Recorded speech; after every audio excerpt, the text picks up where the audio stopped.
khinh nulin bàn dài rel xí lâu izun ngày là zual zel sin mình chia thêm bùi hiền mình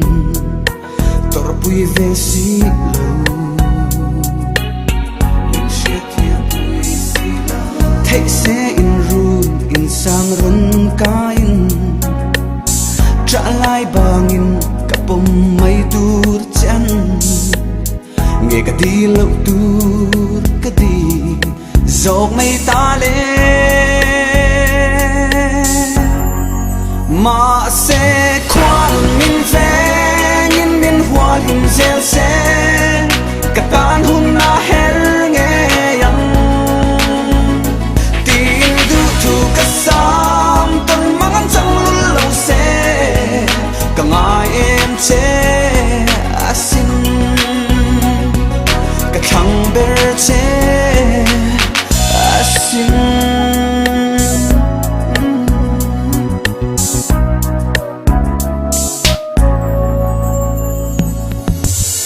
mana tekhan ka tu berche tin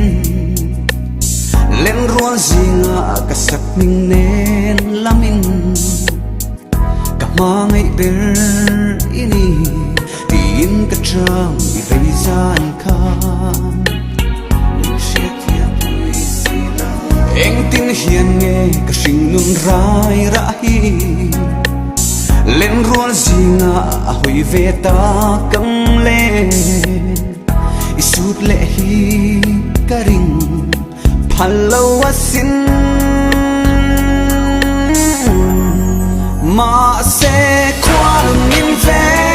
in min hoa in zel se ka tan hun na hel nge yang tin du thu ka sam ton mang chang lu lo se ka mai em che asin ka thang ber che asin